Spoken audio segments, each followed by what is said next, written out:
नमस्कार, मी ज्योती. माझ्या चॅनलमध्ये तुमचं खूप मनापासून स्वागत आहे. तर आज मी तुमच्यासोबत शेअर करणार आहे 34 साईजचा पेपर पॅटर्न कसा काढायचा ते आणि माझी पद्धत कशी आहे ते बघा. एकदम सोपी पद्धत आहे मैत्रिणींनो, तर व्हिडिओ शेवटपर्यंत नक्की बघा.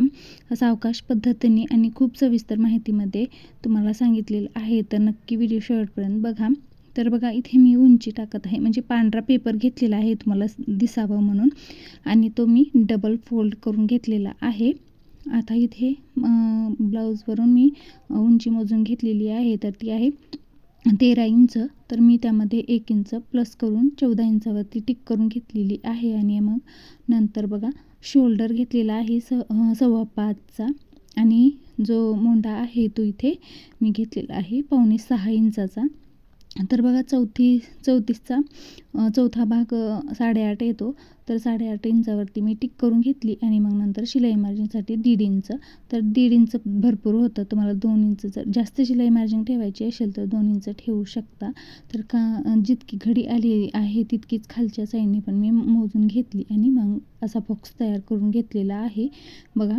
आता आपल्याला पाठीमागे जो जो आकार काढायचा असतो तो मी पाठीमागलच्या भागासाठी 1.5 इंचावरती टिक करून घेतलेली आहे आणि समोरच्या आकार देण्यासाठी 1 इंचावरती दिलेला आहे. तर तुम्हाला जसा हात तुमचा वळेल तसा तुम्ही पेपर तुमच्या साईडने करून असा पद्धतीने मी जसं व्हिडिओमध्ये दाखवलेलं आहे तशा पद्धतीने करू शकतो. तर बघा आता इथे आपल्याला जरा पेपर जास्त असल्यामुळे जरा अडचण होत आहे, म्हणून इथे अगोदर पाठीमागलच्या साईडचं कपडा काढून म्हणजे पेपर पॅटर्न काढून घेत आहे बघा अशा पद्धतीने. आता ही कट करून घेऊयात, म्हणजे आपल्याला सोपं जाईल पुढचं कटिंग करायला. तो एक्स्ट्रा जो आहे तो तिकडे साईडला ठेवूयात. तर आता बघा इथे आपण काय करणार आहोत, आता गळ्याची रुंदी टाकणार आहोत. तर गळ्याची रुंदी बघा 2.25 इंच ठेवायची आहे आपल्याला. 2.5 इंच ठेवायची नाही, कारण शोल्डर उतरण्याची जास्त शक्यता असते. तर गळ्याच्या साईडने बघा उंची घेतलेली आहे मी. तुमच्या ब्लाऊजचा जो आहे मापाचा तो मोजून तुम्ही घ्या. तर माझ्या ब्लाऊजच्या मापाचा जो आहे तो आहे 6.25. तर मी इथे 6.25 घेतलेला आहे आणि इथे गोल आकाराने आकार देऊन घेतलेला आहे. तर सहसा कटोरीला च्या ब्लाऊजला गोलच येतो समोरून गळा.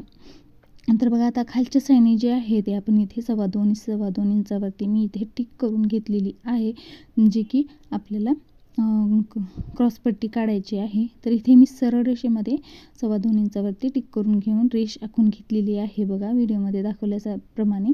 तर आता जिकडे गळ्याचा साईड आहे ना त्या साईडने आपल्याला अर्ध्या इंचाने असं त्रिकोणी म्हणजे क्रॉसपट्टीचा आकार देऊन घ्यायचा आहे अशा पद्धतीने.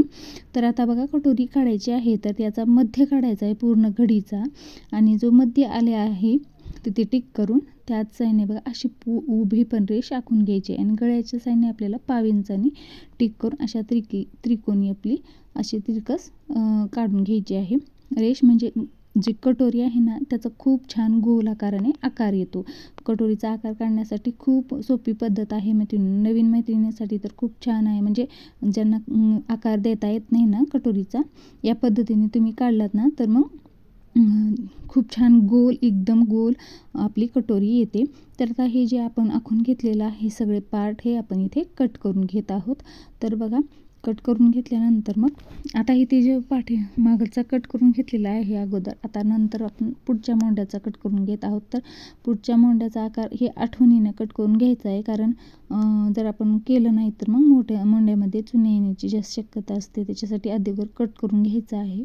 आता गळ्याचा पार्ट पण आपण कट करून घेतलेला आहे. आता इथे कटोरी कट करून घेत आहोत. तर आपल्याला कटोरीना दुसऱ्या पेपरवरती कट करून घ्यायची आहे. ही जी छोटी आहे ती कटोरी आणि क्रॉसपट्टी आपल्याला दुसऱ्या पेपरवरती आणखीन वाढवून घ्यायचं आहे बघा.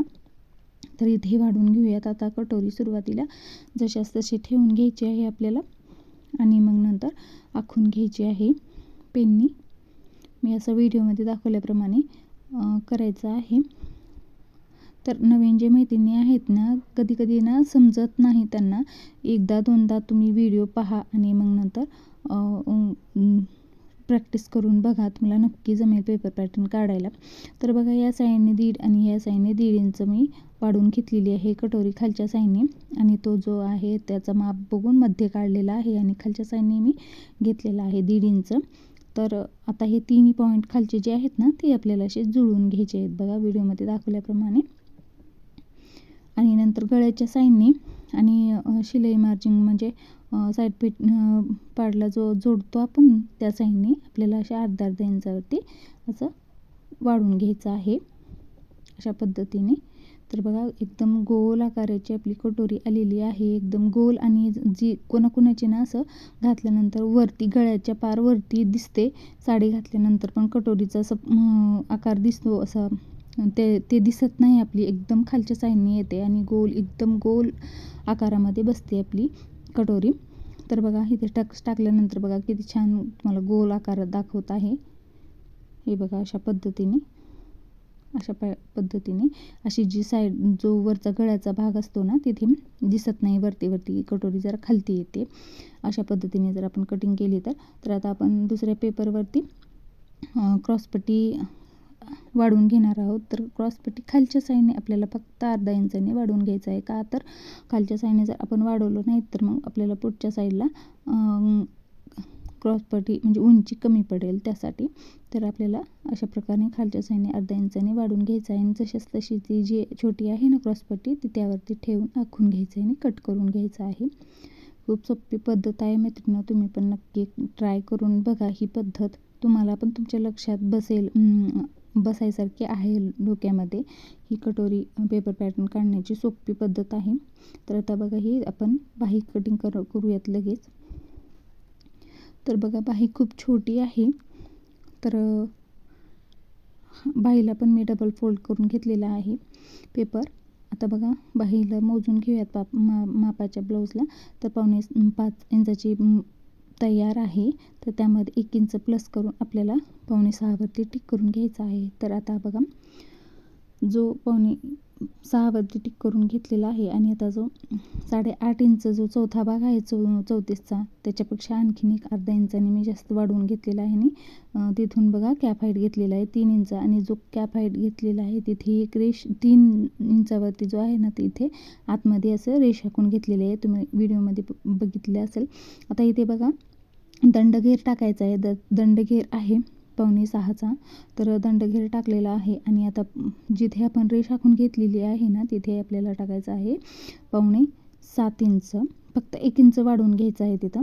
आणि अशा प्रकारे आणि शिलाई मार्जिनसाठी आपल्याला 2 इंचावरती टिक करून घ्यायचं आहे ना. अशा प्रकारे बघा बाहीचा आकार देऊन घ्यायचा आहे एकदम. दोन्ही पण म्हणजे दोन्ही पुढचे आणि पाठीमागलचे पण मी दोन्ही मोंढ्याच्या आकारात दिलेले आहेत अशा पद्धतीने. तर कट करून घ्यायचं आहे एकदम. खूप सोप्या पद्धतीने आहे बघा. आणि अशा पद्धतीने जर तुम्ही बाही कटिंग केला तर अजिबात चुनी येणार नाही, कुठेही कपडा जास्त होणार नाही. आता पुढच्या माशीचा जो मच्छीसारखा आकार असतो ना तशा पद्धतीने पुढच्या साईडचा मोठ्याचा आकार कट करून घ्यायचा आहे आपल्याला व्यवस्थित. हे बघा अशा प्रकारे. तर आता पाठीमागे काय टक्स आणि गळा आपला राहिला आहे हे पण मी तुम्हाला दाखवते. तर गळा रुंदी घेतलेली आहे 2.25 इंच. आता जर पाठीमागे तुम्ही मोजून घेत असाल तर चालेल गळा उंची, पण मी अशा पद्धतीने करते बघा. जो मापाचा ब्लाऊज आहे तो इथे ठेवते आणि खालच्या साईडने जो शिलाई मार्जिनसाठी अर्धा इंच सोडते आणि त्यावरती जो पाठीमागाचा भाग आहे तो तशा पद्धतीने ठेवून टिक करून अशा पद्धतीने पाठीमागाचा गळा काढते. अगदी बरोबर येतो, अजिबात कमी किंवा जास्त होत नाही, खूप व्यवस्थित बसतो. आणि हे आता इथे आपण कट करून घेणार आहोत आणि मग लगेच आपण टक्स पण पाहणार आहोत पाठीमागलचे. तर बघा आता टक्स मी जे घेतलेले आहेत गळ्याच्या साईडने घेतलेलं आहे 4.5 इंच आणि उभी घेतलेली आहे 4 इंचावरती घेतलेली आहे बघा. आणि इकडे अर्धा आणि त्या साईडने अर्धा, त्या साईडने असा अर्धा इंचावरती टक्स टाकून घेतलेला आहे. तर खूप सोपी पद्धत आहे मैत्रिणी. तर आपलं पेपर पॅटर्न अगदी कमी वेळेमध्ये कट करून झालेलं आहे. तर ही सोपी पद्धत तुम्ही पण नक्की ट्राय करून बघा आणि मला व्हिडिओमध्ये तुमचं कमेंटमध्ये तुमचं मत सांगा कशी वाटली ही पद्धत तुम्हाला ती. तर माझा पूर्ण व्हिडिओ बघितल्याबद्दल धन्यवाद आणि पुन्हा भेटूया आणखीन एका अशा छानशा व्हिडिओमध्ये. तोपर्यंत सर्वांना श्री स्वामी समर्थ. व्हिडिओ आवडल्यास लाईक करा, शेअर करा, चॅनलला सबस्क्राईब